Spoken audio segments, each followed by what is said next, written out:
دوستو، بھارت اور افغانستان کے لیے جاسوسی کرنے والے افغان ایجنٹ کو گرفتار کر لیا گیا ہے۔ افغان ایجنٹ کے پاس افغان پاسپورٹ بھی موجود تھا اور وہ 5 مرتبہ بھارت بھی جا چکا تھا۔ ڈپٹی ڈائریکٹر FIA نے بتایا کہ عمر داؤد نامی جاسوس افغانستان اور بھارتی ایجنسیوں کے لیے کام کر رہا تھا۔ ملزم کے پاس پاکستان اور افغانستان دونوں ممالک کے پاسپورٹ موجود ہیں۔ انہوں نے کہا کہ افغان ایجنٹ نے پشتون لبریشن آرمی کے نام سے ایک گروہ بھی تشکیل دیا ہوا تھا اور پشتونوں کو پاکستان کے سیکیورٹی اہلکاروں اور ملک کے خلاف بھڑکا رہا تھا۔ ملزم 5 مرتبہ بھارت گیا۔ اس دوران جاسوس نے بھارت کی جامعات میں لیکچر اور مختلف چینلز کو انٹرویوز بھی دیے۔ دوستو، ادھر امریکہ کو مطلوب ایران کا تیل بردار جہاز سفر کرتا ہوا لبنان کے شمالی شہر طرابلس کے ساحلی علاقے میں پہنچ گیا ہے۔ سمندروں میں جہازوں کی نقل و حرکت کا سراغ لگانے والی ویب سائٹ marinetraffic.com کے مطابق جہاز آہستہ روی سے محو سفر ہے اور وہ لبنان کے پانیوں کے نزدیک ہے۔ گزشتہ روز اس نے شام کے ساحلی علاقے سے اپنا نیا سفر شروع کیا تھا۔ اس جہاز کے خودکار شناختی نظام سے یہ ظاہر نہیں ہوتا ہے کہ اس کی نئی منزل کیا ہے۔ اس پر سوار عملہ نے پہلے اس کی منزل یونان اور پھر ترکی کی بندرگاہ اسکندرون بتائی تھی، لیکن اب اس نے اس کی نئی منزل کے بارے میں کچھ نہیں بتایا ہے۔ ترک وزیر خارجہ نے یہ کہا تھا کہ یہ جہاز لبنان جا سکتا ہے، لیکن لبنانی حکام نے اس وقت اس کی تردید کی تھی۔ بعد میں امریکی وزیر خارجہ مائک پومپیو نے یہ دعویٰ کیا تھا کہ یہ شام میں تیل صاف کرنے کے ایک کارخانے کی جانب جا رہا تھا۔ امریکہ نے گزشتہ جمعہ کو خطے کے ممالک کو خبردار کر دیا تھا کہ وہ جہاز کو قبول کرنے سے گریز کریں۔ اس جہاز پر 31 لاکھ بیرل خام تیل لدا ہوا ہے اور اس کی مالیت $13 کروڑ ہے۔ ایرانی حکام نے گزشتہ ہفتے یہ کہا تھا کہ اس پر لدے تیل کو کسی نامعلوم خریدار کو فروخت کر دیا گیا ہے۔ دوستو، بھارت میں معاشی ترقی کی شرح گزشتہ 6 سال کی کم ترین سطح پر آ گئی ہے۔ 2014 میں مودی کے اقتدار سنبھالنے کے بعد GDP کم ہو کر 5% رہ گئی ہے۔ گزشتہ مالی سال جون میں بھارت کا GDP 8% تھا، جو اب صرف 5% رہ گیا ہے۔ بھارتی حکومت کے اعداد و شمار کے مطابق پرائیویٹ سیکٹر اور پیداواری شعبے میں جمود معاشی ترقی میں کمی کی وجوہات میں سب سے نمایاں ہیں۔ زرعی شعبے میں ترقی کی شرح گزشتہ سال کے مقابلے میں آدھی رہ گئی ہے۔ دوستو، تعمیراتی شعبے اور کنزیومر فنانسنگ میں کمی سے بھی معیشت کو دھچکا لگا ہے۔ امریکی نشریاتی ادارے CNN کے مطابق زراعت، تعمیراتی اور کنزیومر فنانسنگ جیسے شعبے جمود کا شکار ہیں، جس سے ہزاروں ملازمین بے روزگار ہو چکے ہیں۔ آکسفورڈ اکنامکس کی ہیڈ آف انڈیا پریانکا کشور کے مطابق معیشت کے مختلف نجی شعبوں میں ہزاروں ملازمین کو نکالا جا چکا ہے۔ کئی کمپنیوں نے طلب میں کمی پر اشیاء کی قیمتیں بھی کم کی ہیں۔ دوبارہ وزیر اعظم بننے کے بعد نریندر مودی نے ٹیکس کی چھوٹ اور مختلف شعبوں میں غیر ملکی سرمایہ کاری پر 700 ارب روپے کے ریلیف کا اعلان کیا تھا۔ پریانکا کشور نے ان اقدامات کو فوری معاشی بحالی کے اقدامات کو ناکافی کہا ہے۔ دوستو، آسٹریلیا کی وفاقی عدالت نے سری لنکن تارکین وطن خاندان کو ملک بدر کرنے والے طیارے کے پائلٹ کو دوران پرواز واپس آنے کا حکم دے کر سب کو حیران کر دیا۔ وفاقی عدالت کے جج نے دوران پرواز طیارے کے پائلٹ کو فون کر کے واپس آنے کا حکم دیا اور ہدایت کی کہ میاں بیوی اور 2 بچوں پر مشتمل سری لنکن خاندان کو شمالی شہر ڈرون میں حکام کے حوالے کیا جائے۔ اس ضمن میں بتایا گیا کہ سری لنکا میں خانہ جنگی سے بچ کر تامل برادری سے تعلق رکھنے والا یہ جوڑا 2012 سے 2013 کے درمیان بذریعہ کشتی آسٹریلیا پہنچا تھا۔ بعد ازاں دونوں نے شادی کر لی اور خاتون نے 2 لڑکیوں کو جنم دیا، مگر انہیں آسٹریلوی شہریت نہیں دی گئی۔ ملک بدری کے وقت ایک بچی کی عمر 2 جبکہ دوسری کی 4 برس بتائی گئی ہے۔ متاثرہ تامل خاندان 3 برس تک آسٹریلیا کے چھوٹے سے قصبے میں رہائش پذیر رہا، لیکن پھر گزشتہ برس مارچ میں انہیں حراستی کیمپ سے بے دخل کر دیا گیا، جس پر آسٹریلوی کمیونٹیز میں حکام کے خلاف شدید رد عمل سامنے آیا تھا۔ دوسری جانب آسٹریلیا میں متاثرہ خاندان کی واپسی کے لیے پٹیشن دائر کی گئی تھی، جس پر 1,20,000 سے زائد افراد نے دستخط کیے تھے۔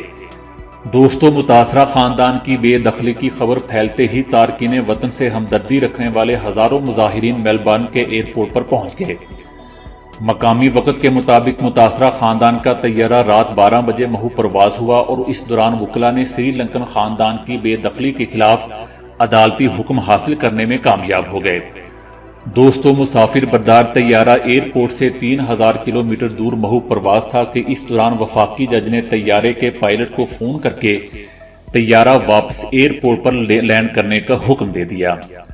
تامل خاندان کو طیارے سے اتارنے کے بعد حکام نے انہیں اپنے حصار میں لے لیا۔ وزیر داخلہ نے مقامی میڈیا کو بتایا کہ آسٹریلیا کے ذمے ان کے تحفظ کی گنجائش نہیں ہے۔ سری لنکن خاندان نے سیاسی پناہ کے لیے درخواست دی اور ان کی درخواستوں کا بغور جائزہ لیا گیا، تاہم متعلقہ حکام نے ان کی درخواستیں مسترد کر دیں۔ انہوں نے بتایا کہ درخواستیں مسترد ہونے کے بعد جوڑے اور ان کی بڑی بیٹی کی جانب سے عدالت میں اپیل کی گئی جو مسترد کر دی گئی تھی۔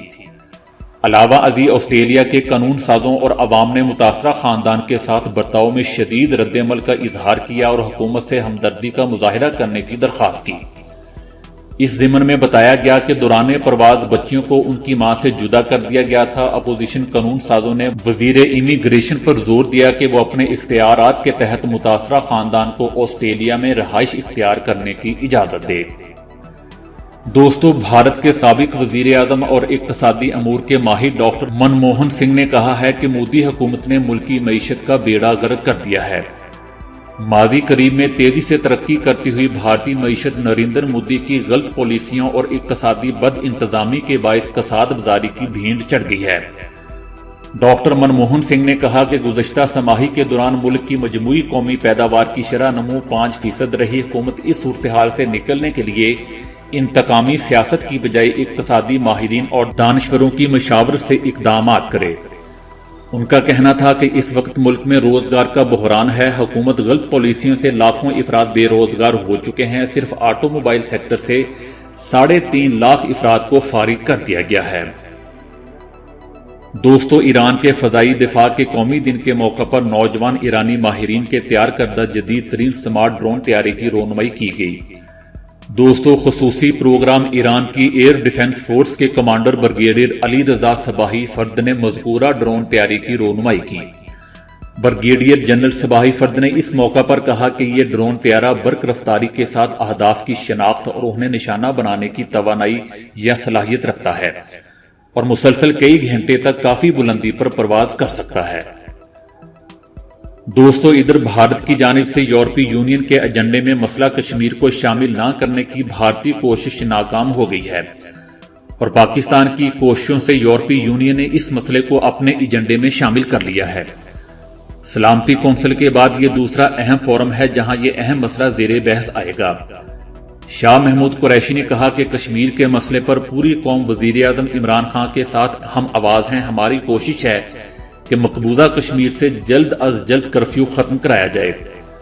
انہوں نے کہا کہ اسلامی کانفرنس تنظیم OIC نے بھی کشمیر سے کرفیو اٹھانے کا مطالبہ کیا ہے۔ 9 ستمبر کو جنیوا میں بھی دنیا کے سامنے مسئلہ کشمیر اجاگر کروں گا۔ 27 ستمبر کو اقوام متحدہ کے اجلاس میں بھی یہ مسئلہ ساری دنیا کے سامنے اٹھایا جائے گا۔